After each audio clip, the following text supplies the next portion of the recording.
So I'm talking here with Kevin Zeese. Kevin is a longtime activist on the left. Kevin, amongst other things, has run as a Green Party candidate. You were communications director, or was it for Nader's campaign in 2004? Was that what it was? Yeah, spokesperson and media director. Yeah. Gotcha. And now you, together with Dr. Flowers, you run the Popular Resistance website. And can you talk a little bit about that for people who don't know what that website is and what the project is? A little bit, get a better idea of what you're doing. PopularResistance.org came out of the Occupy movement. We organized with a bunch of other people an occupation of Washington D.C. in 2011. We went public on that like in April or so. The call for Occupy Wall Street came out in July, and we all became part of the Occupy movement. And after that was over, the encampment phase was over, we talked with some of our colleagues about where do we go from here, how do we build on this, and we held a bunch of small group meetings, larger group meetings, people across the country involved, and that's where Popular Resistance came out of. And now it covers daily news of the movement. We run various campaigns on issues like stopping the Trans-Pacific Partnership, protecting net neutrality. We report, of course, on Black Lives Matter and Fight for 15 and global issues as well. So it's a pretty cool site. People should check it out. It is. I go there often. You know, what's interesting is nowadays trying to get information about what's happening on the left is really split. And I guess this is where our conversation is going to lead: is the institutional left and sort of the activist or radical left, and where to get information. So, you know, for me now, I can't really go to the old reliable sources because those are all sort of institutional media outlets. Aside from Counterpunch, aside from Popular Resistance, Black Agenda Report, I mean, there aren't too many places where you can go and really pull in information. And I think that's a lot of the reason we come to this place that we're at now is to, you know, why, you know, you and I obviously have in common that we don't feel the burn. Why we don't feel the burn, why I'm sure you, like me, are, you know, pummeled by people all day long is you got to feel the burn. Why don't you feel the burn? We need you to feel the burn. Why don't you feel the burn? Well, you know, Bernie really lost me when he decided to run inside the Democratic Party. I see one of the key jobs of the movement is to weaken the pillars of power that hold in place the status quo. And the Democratic Party is one of those pillars. Now, I do like some things that Sanders says a lot. I mean, I think he's excellent on, you know, Wall Street. He's excellent on inequality and the corruption of government by money. But there are some things he says I disagree with a lot. The idea of Saudi Arabia playing a bigger role in militarism in the Middle East is the exact opposite of where we need to go. Saudi Arabia is a destabilizing influence in the Middle East, and it's a U.S. ally, our biggest arms buyer. We're already so close to Saudi Arabia, we need to have them held back, not encouraged to be more militaristic. What they're doing in the region is devastating. And so I disagree with him on that and other issues. And so it's a mixed feeling, but really what decides it for me is the Democratic Party. Right. As Nader's press secretary in 2004, I saw up close and personal on a daily basis for a year the behavior of the Democratic Party. It's really anti-democratic behavior. And you can see their anti-democratic behavior in the way they run their primaries. I alerted people months ago, 6 months ago, when Bernie announced that he was running the Democratic Party, there was a rigged primary system, that they have set up an approach that undermines any insurgent who challenges their leadership. There's not been one successful insurgent campaign since they put this rigged system in place back in 1982. And I pointed to three things. There are more, but the three that, and two of them are still very active right now, affecting Sanders. One was the super delegates. 20%, you know, of the delegates are party officials and even party lobbyists. You know, people who lobby for big business to the Democratic Party. It's a very interesting mix of people, and that's 20% of the delegates. The Republicans, by the way, have 0 super delegates. That's an interesting comparison. The Democrats also limited the debates.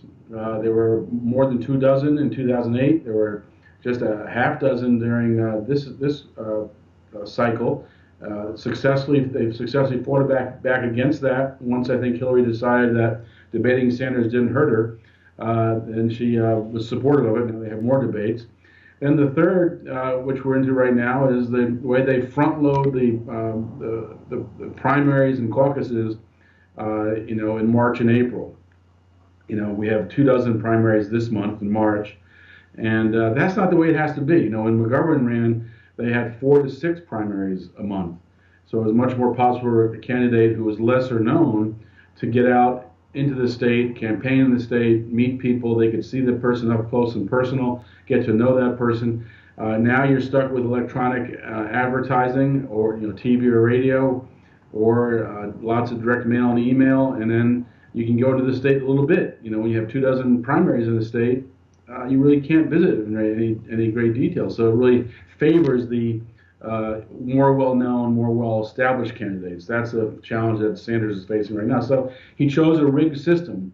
Right. We really wanted to choose an independent approach that unified the left, right, outside the Democratic Party. Right. Now, this couldn't have been unknown to Bernie Sanders or the people around him, because if I know about it, in this matter, he must know about the situation, but he chose it anyway. So that's puzzling to me right there, is to know to walk in. In other words, you want to create a revolution into a system. It's almost like you want to walk into the mafia and turn into the Boy Scouts. It's not going to happen. It's so dense in its culture that I can't just walk in and say, come on, let's just hold hands and sing songs. It's not going to happen. They must know this. Yeah, in fact, Tad Devine, who's one of his top advisors, is a longtime Democratic Party operative. He's worked in the Kerry campaign, the Gore campaign, multiple presidential campaigns. He was one of the people who helped to create the superdelegate system. So obviously they knew about it.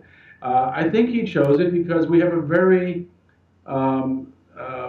mirage-like democracy with heavily manipulated electoral process. And whether you run inside the Democratic Party as an insurgent or you run outside as someone challenging the system, the process is rigged against you. And so you're choosing the lesser of two evils of rigged approaches. And I think for tactical reasons, Sanders chose being inside the Democratic Party. He's really been very closely allied with the Democratic Party, despite being independent. He's really voted with them 90% of the time. He's caucused with them. The Democrats have actually funded his Senate campaigns. He's helped to raise money for the DSCC, the Democratic Senate Campaign Committee.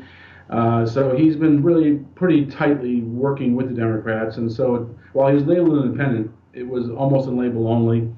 And I think that he also recognized he didn't want to be a pariah like Nader. He didn't want to risk being hated by the Democratic Party and blocked from even entering the offices, and he would probably be kicked out of their caucus, and so he had to pay a political price if he ran as an independent. So I think he looked at the choices, and he made a tactical decision to give up his independent label, become a Democrat, and run in the Democratic primary process, despite it being rigged. The revolution language, even Donald Trump's using language that he's a movement. His campaign's a movement. They all try to do this. Obama tried to do this. Campaigns are not movements. Campaigns are not revolutions, at least not in the United States. The reality is that this is not a revolution. It's a political campaign.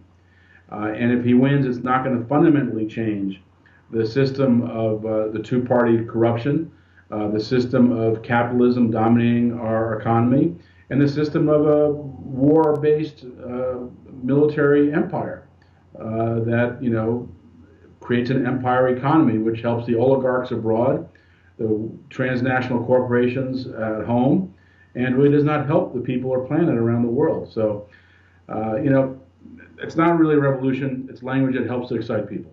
So when we talk about language, there's a particular term out there that I think people who are more on we'll call the radical left are aware of, called neoliberalism.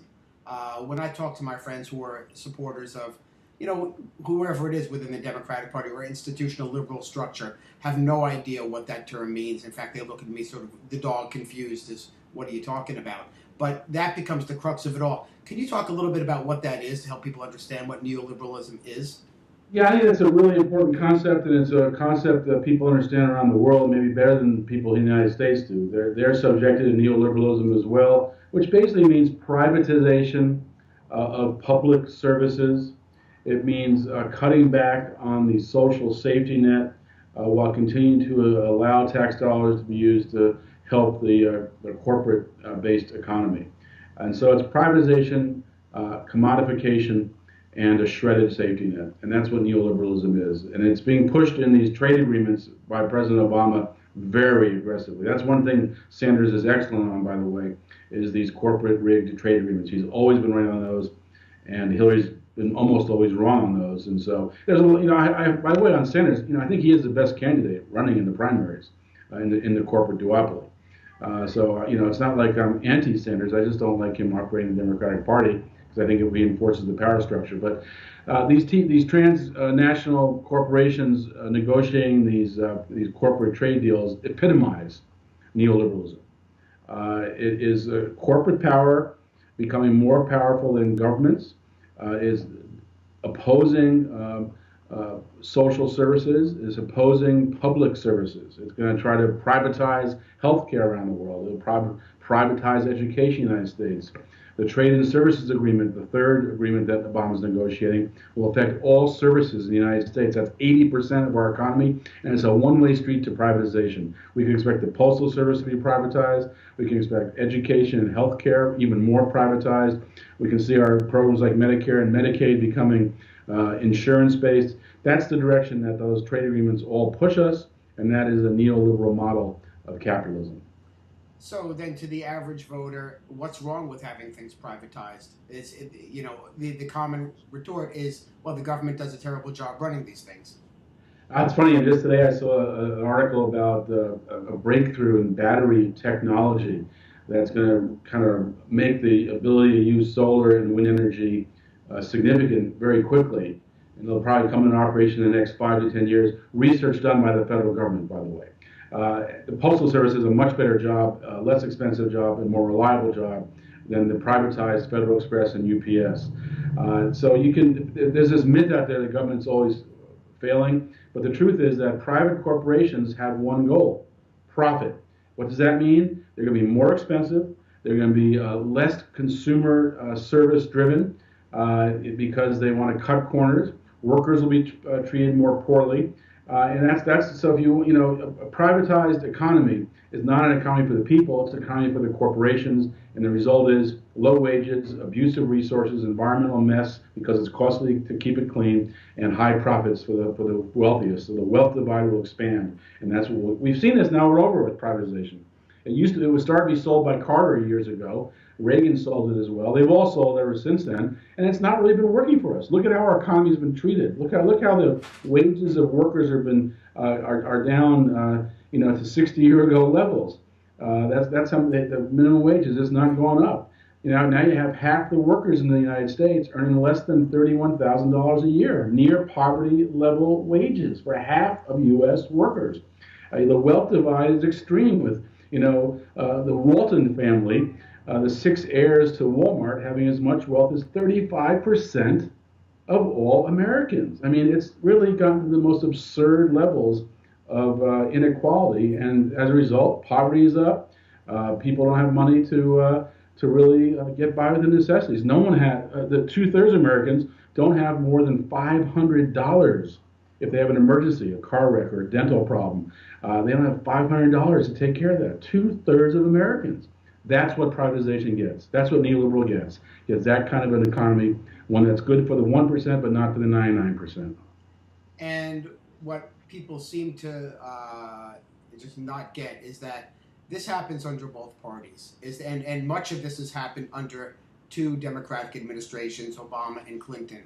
And people are, of course, about to put Clinton in office again. And when people ask, what's your problem with the Democratic Party, particularly now in the year of Trump, okay? So if we talk about the lesser evilism, and I'm going to be talking to Jill Stein next week about this as well, I'm familiar with the terminology, and those of us who are Greens or on the left understand the theory. But now, you're starting to see it come up in the press that, the unity that has to happen there. We all have to coalesce around Hillary because the lesser evilism could be truly evil this time. Well, until we break out of this two-party trap, we're going to have a dictatorship of the oligarchs. Both parties are funded by the same Wall Street interests, the big business interests like Walmart and Monsanto and all. They fund these parties, and they put in place policies that serve them and not the rest of us. And so until we break out of this duopoly, this is why it was so important, I think, for Sanders to use this year to create space for a third party. He was in an unusual opportunity because of his career as being a socialist and then an independent, his whole political career. So he had a reputation on that. This was an amazing year to do it because for the first time in our history, half of the United States, half of the people in the United States say they are not affiliated with either party. They are independent of the two parties. Half.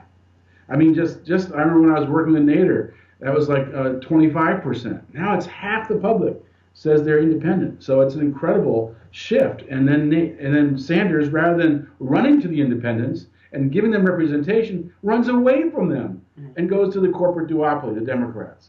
It was a missed opportunity to open up space that we desperately need in this country.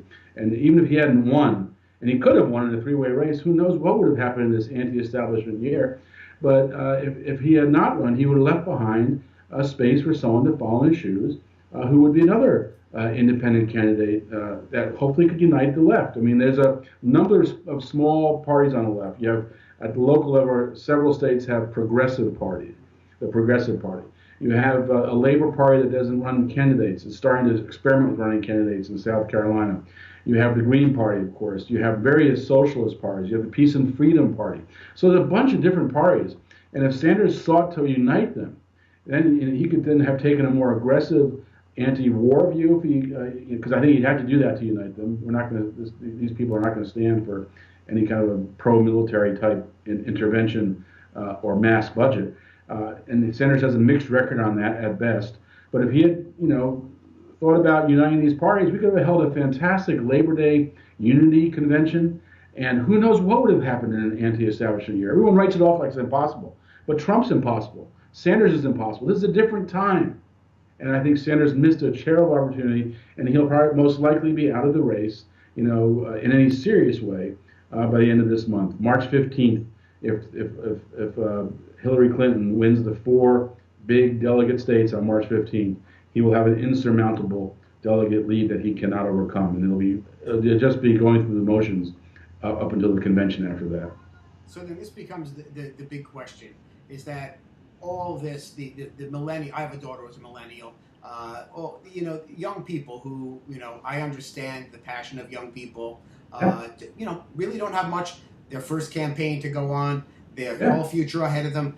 I had a conversation with a young man last week who said, I can't believe you don't support Sanders. He's going to give us free health care and free education and all this. And I said, the only problem is, no, he's not. And they don't really get the distinction between the promise and then the reality, and that they're all going to be dragged to a place.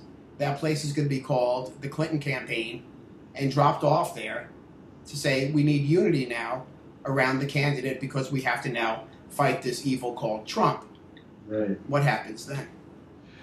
Well, we have Lillian in this house who's also making phone calls and volunteering for the Sanders campaign, and we're glad to see that excitement. We were glad to see excitement during the Obama campaign as well. Getting people involved in the process is very important. The challenge, of course, is then helping them to see the truth of the political system. You have these knights on the white horse coming to save the nation, whether it's Obama promising hope and change or Senator Sanders promising single-payer health care and taming Wall Street. Those are all great promises, but the reality of what's going to happen, as we know, is most likely Sanders will be mathematically eliminated in any serious way by the end of this month. Maybe he'll survive in April a little bit, but not for very long. And then he'll go through the motions. And while he's going through the motions, by the way, Paul Begala, who worked for Bill and Hillary Clinton, is saying that he wants Sanders to keep running through the convention because Sanders can open doors to young people, to turned off voters, to left voters who Clinton cannot contact. And so if they keep having debates and keep running against each other, those people will be exposed to Hillary, and the Sanders database will keep growing, which will be the Democratic Party's database, which Hillary will then have access to in the general election, and then Sanders will endorse Hillary, and they'll be tried to be led into the Democratic Party. My hope is that some things are changing.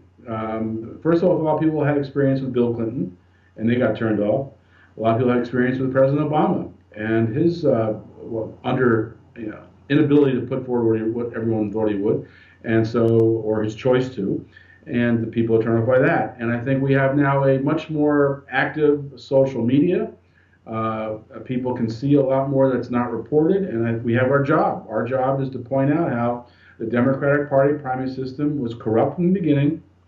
Sanders never had a real chance.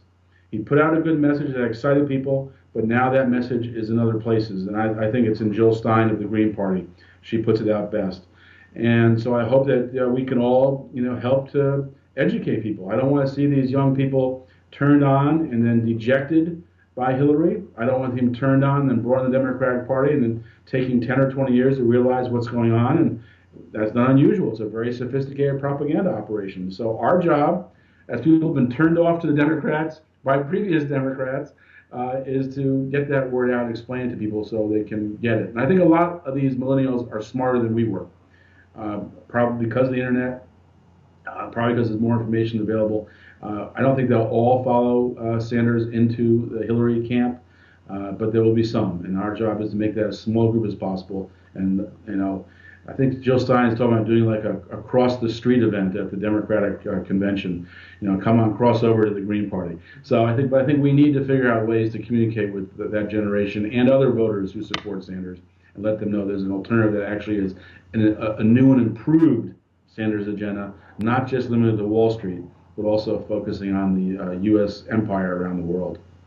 One of the things that I come up against, which I'm sure you come up against more than I do, is what happened in 2000.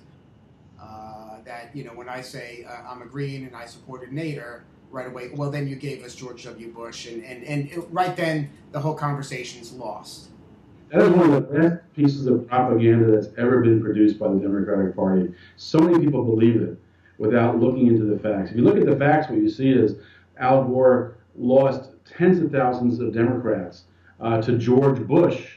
10 times more Democrats voted for George Bush than voted for Ralph Nader in Florida. The same thing in New Hampshire. You saw the same kind of thing where George Bush took the liberal voters and the Democrat voters away from Al Gore. And then they blamed Nader for that. I mean, Gore could not even win his own home state. He couldn't win Clinton's own home state. Either one of those would have given him the presidency. And so why did Gore lose? It's a very complicated answer. But the reason Gore lost is because Al Gore ran a lousy campaign. He picked about the worst possible vice presidential candidate, one of the most conservative Democrats, Joe Lieberman. And so even during that campaign, when Gore started to sound like Nader, attacking the pharmaceutical companies for their overpriced drugs and such, Lieberman was talking to people in fundraising meetings that Gore didn't mean it. And of course that got out into the press. So it just undermined Gore's credibility. It showed who he really was. And so picking Lieberman was a gigantic error. In fact, the deal had been, and it was broken by Gore, that Kerry was supposed to be vice president. That's who the Democratic Party said they had made a deal with. He was supposed to be vice president. But Gore felt he was so great, he didn't need the Clintons. He told the Clintons not to campaign for him. He told the Democrat, we don't need Kerry. I can do it with Lieberman. And so he thought he was such a great star that he could handle it all. He couldn't. He blew that election, and the fact that they blame Nader shows the failure of the Democratic Party to look in the mirror at themselves, because they become corporate. I'll say corporate whores. There are Wall Street whores. Look at Hillary Clinton going around to all these speeches, making millions of dollars, talking to Wall Street. Look at their foundation, massive foundation, big business interests. You look at the sales of military weapons and compare them to donations to the Clinton Foundation.